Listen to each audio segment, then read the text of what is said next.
Radio Universidad de Chile presenta Tras las Líneas.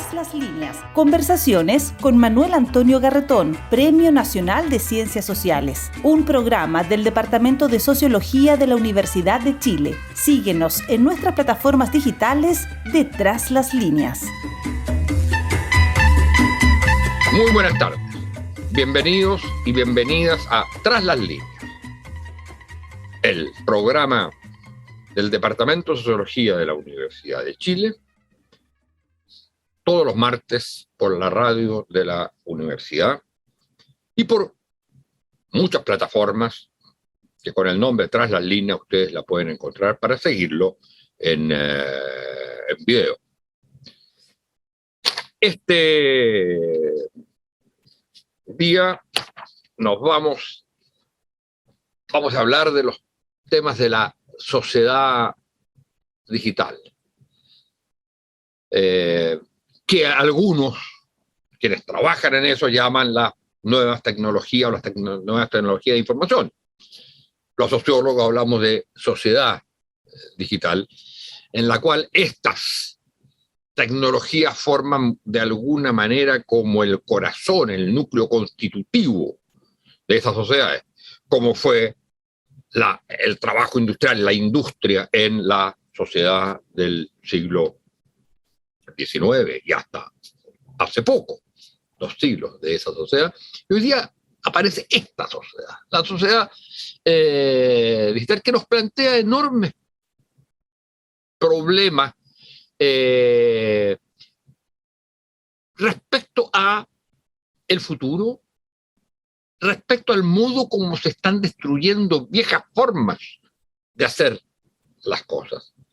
Y entonces, para conversar de esto, hemos invitado a un gran especialista en Chile, que es además vicerrector de innovación de la Universidad de Chile, una vicerrectoría recién creada para él, para tratar de, en la universidad, ver cómo no se resuelve el problema de una u otra unidad académica entregando soluciones técnicas, pese a que él fue uno de los creadores que ayudó en la consolidación del servicio tecnológico. No se trata de eso, se trata de pensar qué es la universidad en la sociedad digital. Y entonces implica una transformación profunda de las distintas estructuras, y en eso esta vicerrectoría tendrá un rol muy importante. Es José Miguel Piquer, que es el vicerrector de Tecnologías de Información, es profesor del Departamento de Ciencia de la Computación de la Universidad de Chile y fue socio fundador de eVoting, dedicados a los servicios de votación electrónica, a la cual a uno le ha tocado a veces participar en distintas instituciones que tienen el sistema de votación electrónica. Por supuesto que rabiando un poco por las dificultades que esos sistemas tienen. Uno está acostumbrado al voto en la urna, pero en fin, fue, y esta es una de las cosas que más se comenta, fue el que participa en el envío del primer mail de Chile, en el año 85, y la primera conexión a Internet y la primera página web.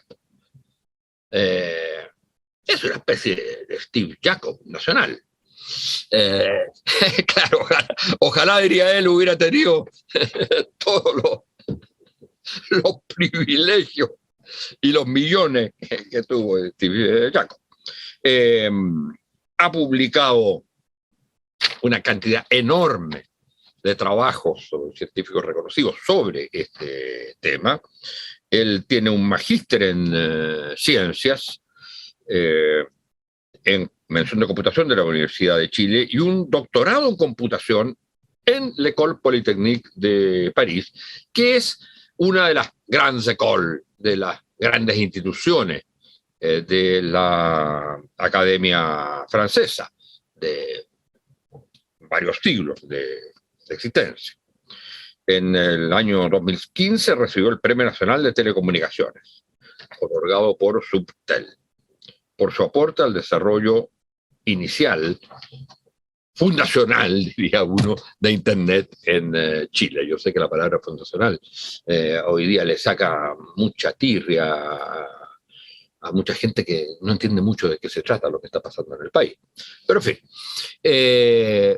muchas gracias por estar con nosotros, José Miguel. Y quisiera partir tomando un punto de tus reflexiones. Tú dices que el gran tema de las tecnologías de información y que todos de alguna manera reconocen, es a apoyar las cosas que se están haciendo para que se hagan mejor. Y lo que tú dices, no. Ese no es el punto. El punto es que lo que se está haciendo y lo que significan las tecnologías de información es que están cambiando las cosas que sabemos hacer. Sí, ya no sabemos lo que va a hacerse. Por ejemplo, y tú pones las preguntas y los temas en educación. Y ahí tenemos un tema crucial. Uno puede ayudar con las tecnologías de información a que tengamos muchas clases y actividades por la vía digital, digamos, por internet, lo que sea. Pero la cuestión es, si llegamos a hacer de eso, de todas las distintas actividades, las llegamos de alguna manera a digitalizar, a que se transformen en actividades que trabajamos a través de los computadores, sin requerimiento presencial. ¿Le podríamos llamar a eso universidad? El principio general de transformar las distintas actividades en actividades digitales o electrónicas, como se les quiera llamar, no significa que en el fondo estamos pensando en otro tipo de instituciones. Y que las universidades que duraron 3-4 siglos van a hacer otra cosa. Pero ese es un ejemplo. Lo que a mí me gustaría es que profundizara en esta idea que aquí lo que se está generando, como de alguna manera la máquina a vapor y la electricidad cambiaron lo que hacían esas sociedades, lo que eran, esto está transformando lo que se hace. Y uno se aferra un poco a que, bueno, ayúdenos a hacer mejor lo que estamos haciendo, pero con un cierto terror a que lo que conocemos y lo que estamos haciendo ya no se va a hacer más y se van a hacer otras cosas. Muchas gracias, muy buenas tardes, bienvenido José Miguel. Muchas gracias, bueno, Antonio. Sí, yo creo que el principal como desafío que tenemos de lo que tú planteas es aceptar que estas tecnologías son transformaciones, ¿no? Que son, en el fondo, vamos a transformar la sociedad en otra cosa. Por otro lado, también creo incluso que hay que... tú querías llamarle a la gerencia y a la vicerrectoría de transformación. Exacto. Más que de innovación. Así es. Ahora, la transformación digital, que en el fondo lo interesante es que, claro, es una transformación, no es una revolución o no es una refundación. No es como cuando tú quieres destruir las instituciones antiguas para pensar todo de nuevo, ¿ya? Yo más bien siento que hay que, como por ejemplo la universidad, que era un muy buen ejemplo, ¿qué es una universidad? ¿Qué define una universidad? ¿No es cierto? Es cierto que desde su fundación hasta hoy día hemos pensado que es un campus, es un lugar donde la gente se junta a conversar. O sea, uno asocia como el formato físico de las universidades a su rol, ¿no es cierto? Pero al final, ¿qué es lo que de verdad hacemos? ¿No es cierto? Es transmisión de conocimiento, es reflexión, es un trabajo intelectual. el hecho que haya que juntarse en un campus para hacerlo es casi una casualidad, ¿no? En el fondo era la forma que teníamos de implementar eso. El que no tengamos que juntarnos más en un campus y podamos hacerlo ahora distribuidos por el planeta y conversando con los intelectuales de cualquier parte del mundo, no cambia la esencia, ¿no? Cambia la implementación, digamos. Entonces, esa es como la clave, en el fondo, de tratar de descubrir cómo preservar la esencia, cómo preservar los valores, por ejemplo, cómo preservar la gracia de que exista una Universidad de Chile y lo fundamental que ha sido para el país, transformándola digitalmente, pero no destruyéndola en el proceso, porque al final podemos perder lo mejor que teníamos también, ¿no es cierto? Y eso es un poco la angustia del desafío, si tú quieres, ¿no? Pero se puede pensar, y eso, porque una universidad, y la verdad yo no quisiera centrarnos solo en el tema de la universidad, es toda la educación, todo el sistema educacional, donde los niños y niñas piensan que para lo que es estrictamente la carrera educacional, por decirlo así, los conocimientos, tienen Google y tienen otros instrumentos. Pero hay algo que la educación y también las universidades dan, que sería estrictamente aquello que puede desaparecer.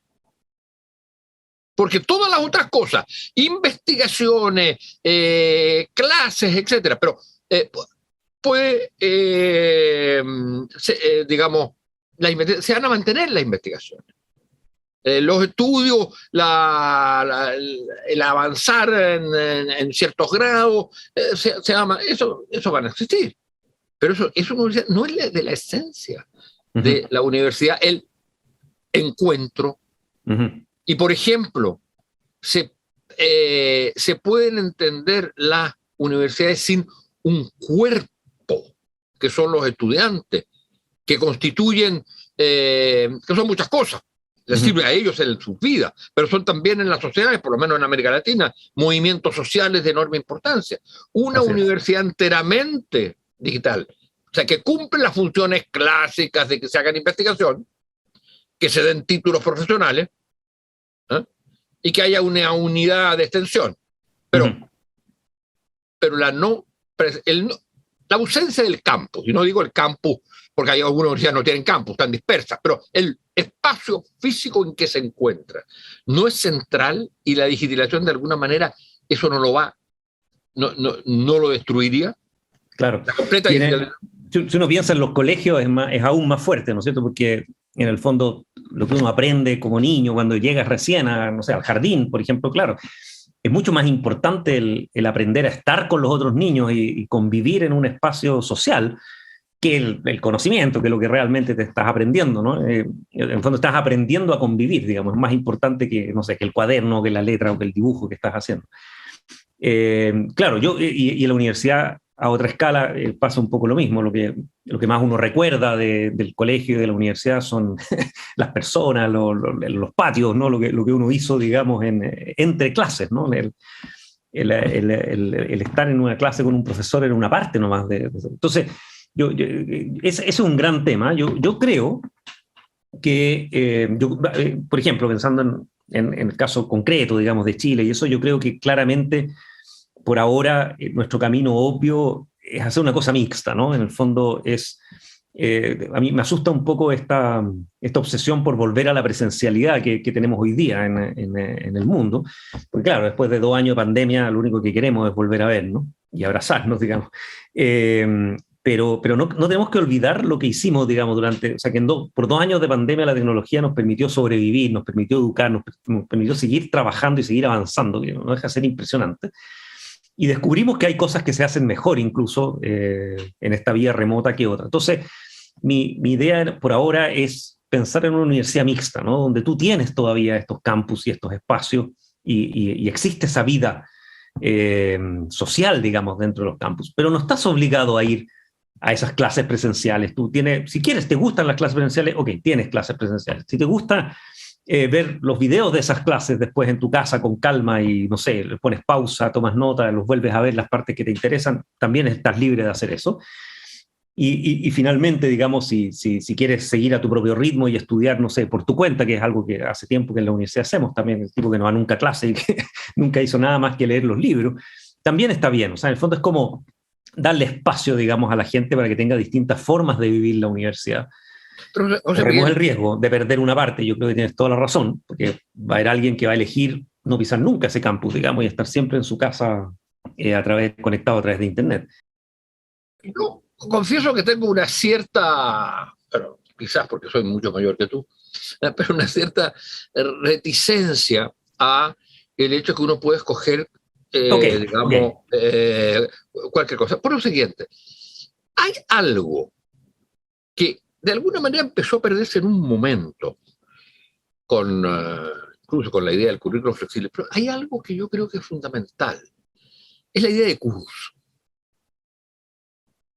Es la idea que se va avanzando en conjunto. Y eso es válido también para una clase. Una clase no es una cápsula que tú envíes y que tú consumes en tu casa.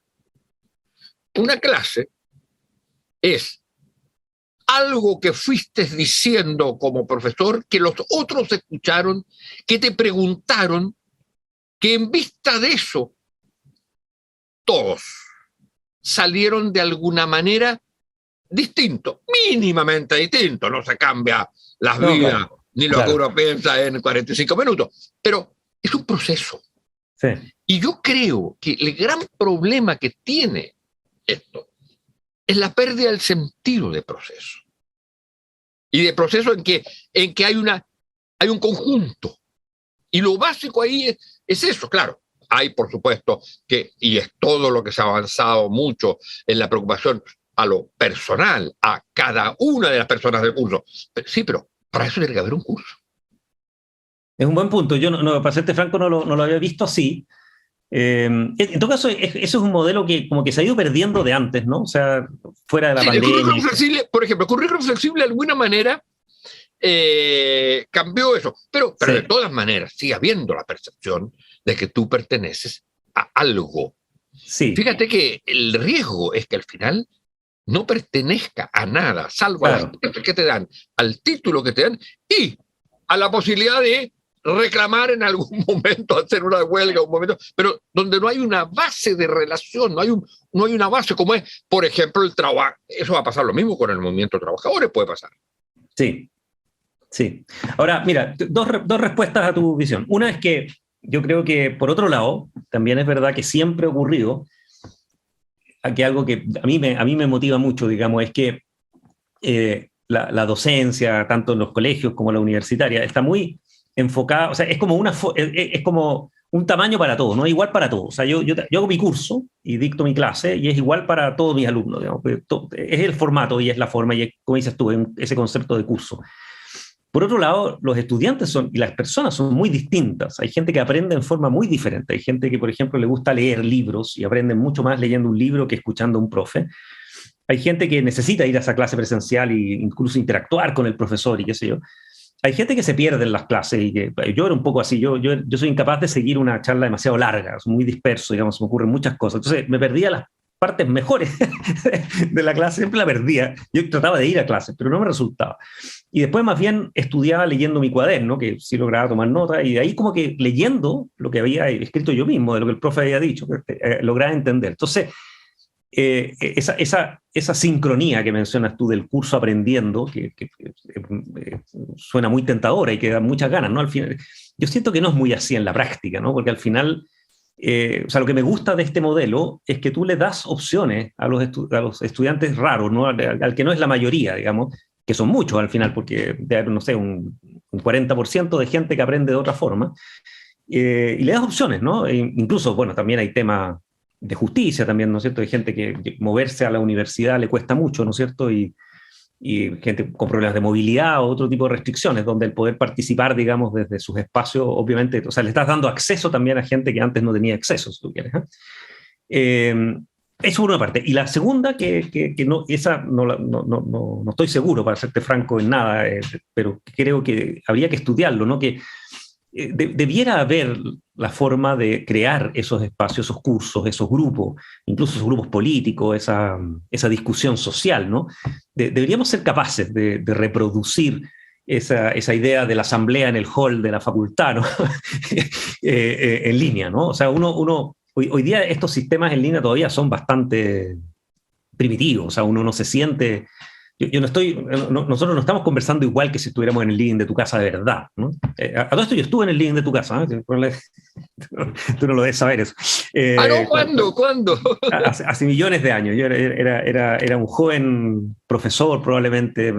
Fuimos un grupo de profesores de la Facultad de Ingeniería a reunirnos contigo a tu casa y básicamente como a recibir consejos políticos de qué hacer en la situación, de haber sido como comienzos de la democracia, digamos. En fin. Mira tú.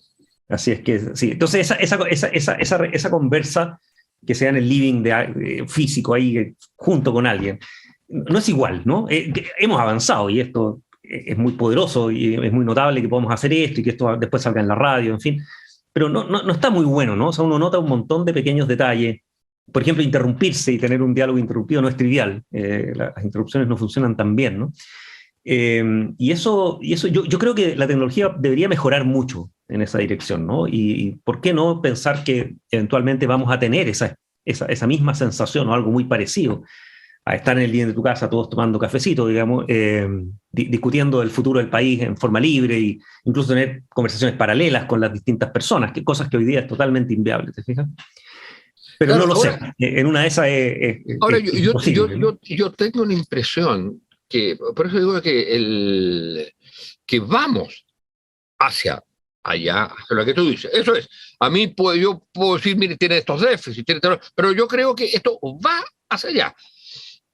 Pero eso significa en el fondo. Yo creo, independientemente de que uno diga, no queremos partir de cero, o sea, va a significar, y eso es lo que por lo menos a uno como sociólogo le interesa, va a significar algo distinto a lo que son las universidades. Por ejemplo, entre los miles de puntos que hay ahí, que insisto, yo creo que es de alguna manera inevitable, esto de la evaluación. La evaluación tiene sentido cuando hay un curso, cuando hay conocimientos que imparte determinada persona, profesor, etcétera, y entonces tú le dices, mira, cuánto ha avanzado, cuánto no ha avanzado, cuánto sabe esto, cuánto no, y eso se puede mejorar, etcétera. Ya, hay pésimos sistemas y hay mejores sistemas. Pero mi impresión es que en el tipo de institución que va a ir creando la sociedad digital, yo creo que no van a ser, salvo en lo formal de inscribirse, dar títulos, pero no van a ser estrictamente lo que han sido las universidades. Pero en fin, eso puede ser ciencia ficción o no. Yo no he visto, porque en esto ayuda la ciencia ficción y las películas de ciencia ficción, yo no he visto en las películas de ciencia ficción, por ejemplo, tratamiento de las instituciones. O sea, que una universidad del 2500. Sabemos muchas otras cosas. Se nos dicen muchas otras cosas. Pero ¿cómo hacer eso? ¿Cómo hacer los procesos de enseñanza? Eso casi no se toca en eso. Y es precisamente, y eso es bien interesante, porque es lo que no sabemos. Y lo que tú dices, y aquí ahora quiero tocar en lo que nos queda otro tema que tú has estado investigando, reflexionando y que me parece muy interesante y que escribiste un artículo en la revista Palabra Pública de la Vicerrectoría de Extensión y Comunicación de la Universidad de Chile sobre la memoria. Y en un momento decías, o creí yo leer, que tú decías, bueno, hay un gran problema para la humanidad. La humanidad ha tenido siempre la obsesión, y está muy bien eso, de tener memoria de. El problema es que la memoria supone alguna forma de archivo. Cualesquiera digo, para darle un nombre, alguna forma de cómo pueden revisitarla. Bueno, una de ellas, fundamental, fue el libro. Y entonces tú dices, bueno, ahora las nuevas formas de memoria están cambiando, enormemente cambian a cada rato. Tú contabas que tú mismo gastabas un tiempo enorme en pasar de una forma de archivo a otra, de ahí al disco duro, de ahí a otro, que los archivos además, estas formas de almacenamiento son malas, no sirven mucho, y entonces veías que había un tema para el futuro. Así es. Claro, no es solo almacenamiento, porque también es la cantidad, ¿no? Porque en el fondo, los que tomábamos fotos en los viejos tiempos y teníamos rollos de película, en fin, igual que el libro, uno cuidaba ese recurso, porque era un recurso caro, escaso, en fin, entonces uno tomaba muy pocas fotos, ¿no es cierto? Eran fotos como cuidadas y uno las almacenaba después con mucho cariño. Claro, tenía 36, a lo más tenía 36 shots. Exacto, exacto. Y entonces, todos nosotros vimos, bueno, la familia, heredamos los álbumes de familia, las fotos, ¿no es cierto? O sea, había un objeto, digamos, que era donde se almacenaban esos recuerdos. Y de repente, si tú piensas hoy día, y yo creo que le pasa a todo el mundo que nos escucha también, digamos, uno está lleno de medios digitales y uno está lleno de fotos en el celular, video, en todas partes, digamos, y en computador, para qué hablar. Y después, o sea, ¿cómo encuentras esa información? ¿Cómo encuentras ese recuerdo? Tú, hasta de repente pasa que uno dice, oye, yo tomé una foto en tal lugar y ¿dónde está esa foto? ¿No es cierto? ¿Cómo la recupero? Y la verdad es que, por una parte, se pierden masivamente, porque está lleno de fotos viejas que quedaron en algún disco, en algún lugar que ya no recuerdo dónde está. Pasa también incluso con los formatos, ¿eh? Si tienes un DVD, por ejemplo, y lo grabaste alguna vez con videos de la familia, es posible que ese DVD ya no tengan ni dónde tocarlo, ¿no? Se echan a perder también eso. Todo soporte digital es un poco volátil. Los soportes digitales son mucho más volátiles que el papel, ¿no? O sea, en el fondo, si tú te imaginas una biblioteca de Alejandría de los viejos tiempos, ¿no? O sea, del futuro, ¿no? Que en el fondo hoy día almacenamos ahí todos los archivos digitales de la sociedad, y alguien lo encuentra 2000 años después, ninguno de nuestros sistemas de almacenamiento magnético o digital que tenemos hoy día aguantará 1000 años para que alguien los lea, ¿eh? Y además, para leerlo, el tipo va a tener que tener una tecnología que probablemente no tenga si llega un extraterrestre a buscarlo y qué sé yo. Los libros en papel van a estar ahí, exactamente iguales, ¿no es cierto? Se van a poder leer de la misma forma, etcétera, y por lo tanto, si alguien logra descifrar la escritura y entender que eso es un lenguaje, etcétera, va a poder leerlos igual que antes. O sea, es muy distinto el formato papel del formato digital en ese sentido, y no hemos encontrado formas de almacenar tanta información, que además es creciente, porque esto es exponencial y cada año se genera más información que el año anterior. Y entonces, el concepto un poco de archivo que mencionabas tú, que es muy buena palabra, porque es como una memoria selectiva, no es almacenar todo lo que tenemos, sino que es como elegir qué vamos a archivar para el futuro. Como que no lo tenemos resuelto hoy día, ¿no es cierto? Y no hay una buena forma, porque no tenemos el tiempo para hacer ese trabajo que es gigantesco.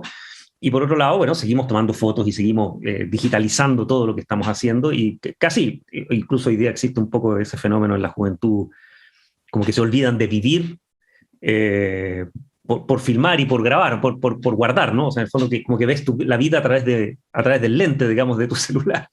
Van a un lugar y lo que hacen es ir a tomarse una foto, no van a mirar ese lugar, no van a vivir ese lugar. Y hay como un problema respecto a eso, porque cuando tú ves algo a través de un dispositivo, no estás sintiendo lo mismo que cuando tú estás ahí rodeado de eso sin dispositivo en la mano, ¿no? Entonces, pero además lo que tendí a percibir en lo que tú señalabas y en lo que estás diciendo, uno es, no vives el lugar, pero también almacenas tanto, o digamos, por decirlo así, toda sensación, momento, etcétera, lo tienes que grabar.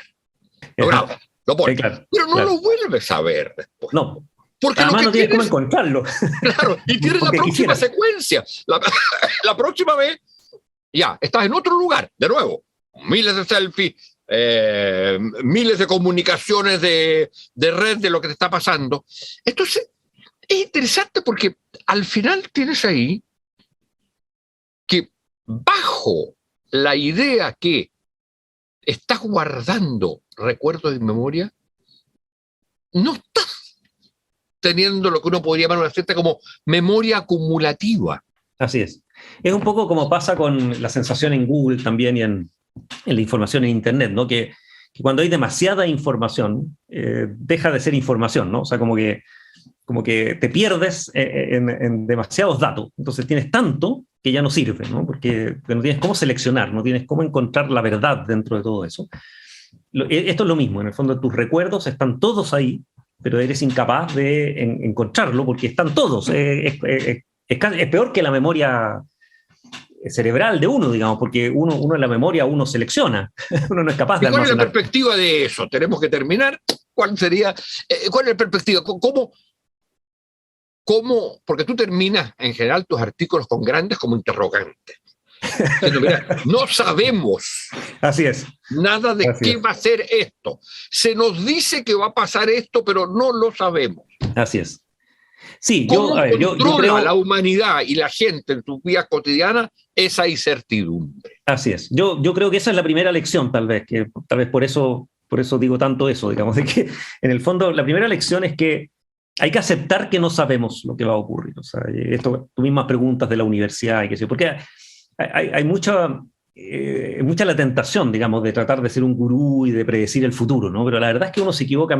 Todas mis predicciones yo tiendo a acertar lo que digo, pero nunca en los tiempos que digo, ¿no? O sea, en el fondo las cosas pasan mucho más lento, mucho más rápido que lo que yo creo, y eso al final es una forma de equivocarse, porque uno saca nada con decir, oye, el mundo, o sea, el planeta se va a destruir algún día, claro, eso. Si no pones fecha, digamos, no significa absolutamente nada, ¿no?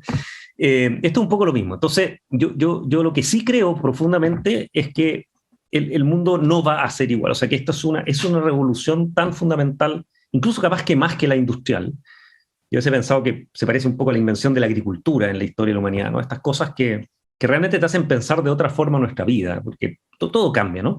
Entonces es muy estructural. Pero cuando uno empieza a preguntar, claro, el cómo va a ser, ahí realmente yo siento que uno entra en un terreno o sea, me atrevo a hacer predicciones, pero tengo muy baja convicción de lo que va a ocurrir. Entonces, por ejemplo, en estos temas, yo creo que una de las grandes cosas es que tenemos que aprender a vivir. O sea, esto es muy nuevo, ¿no? O sea, no hemos tenido tiempo o sea, tu generación, la mía, ni siquiera nacimos con esto, ¿no? O sea, lo vimos crecer cuando ya éramos adultos. Las primeras generaciones de ahora, recién, digamos, los primeros adultos, bueno, los que ahora están gobernando, digamos, es como la primera generación que nació con Internet. El año 87 nosotros inscribimos el dominio.cl en el mundo. Y esta es una generación de los 35, ¿no es cierto?, años hoy día, que es la generación que nació más o menos en esa fecha. Entonces, es una generación formada entera en este mundo, recién, ¿te fijas? Entonces, claro, no sabemos todavía. Entonces, yo creo, por ejemplo, que esto de la memoria, tenemos que abandonar esa obsesión de grabar y filmar, que era una obsesión muy nuestra, era de nuestra generación. A nosotros nos costaba tanto grabar y guardar recuerdos gráficos, ¿no es cierto? Incluso filmar como que apareció en nuestra época.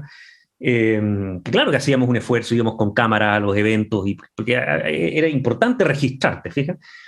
Yo creo que tenemos que abandonar esa idea, ¿no? De que lo importante es que todos registremos. Hay que empezar a pensar de otra forma, ¿no? Decir, oye, a lo mejor lo importante es que vivamos el momento y después van a haber 50.000 registros, ¿no? Porque alguien está registrando al mismo tiempo, digamos. No necesitamos registrar todo nosotros, ¿no? Da lo mismo que sea mi teléfono, el teléfono al lado. No sé, yo creo que tenemos yo tengo mucha esperanza en la humanidad en ese sentido, como en nuestra capacidad de aprender rápido a cambiar nuestras costumbres y nuestras formas, ¿no? en un ambiente distinto. Y creo que todavía no hemos tenido tiempo de hacerlo. O sea, en el fondo estos millennials y estos chicos, generación Z actuales, están aprendiendo y están enseñándonos a aprender eso, pero todavía queda mucho camino. Y yo creo que nuestra vida va a ser muy distinta, ¿no? a lo que es hoy día. Y tenemos que aprender a vivir digitalmente, a tener relaciones digitales, ¿no es cierto? Y va a haber que haber una sociología digital. Yo creo que es muy interesante cómo nos afecta en nuestras relaciones, el estar viéndolos con una pantalla, ¿te fijas? Todo eso como que no hay muchos papers ni muchos trabajos todavía que estudien de verdad esos temas, ¿te fijas? Bueno, oye, muchas gracias, José Miguel Piquer, por esta conversación que, bueno, nos sigue aumentando la inquietud, la incertidumbre, pero bueno, uno va viendo como ciertas pistas sobre cómo ir afrontándolo. Y yo tengo la impresión que, y eso en todos los distintos niveles, que la búsqueda de alguna base de comunidad es fundamental. Es fundamental. O sea, esto, pese a que la promesa es que todos los individuos e individuas gozarán de todo esto, cada uno por su lado y por lo que quiera, si no se reconstituyen nuevas comunidades. No estoy hablando estrictamente de las comunidades digitales, que a veces hacen más mal que bien, así es, muchas de ellas.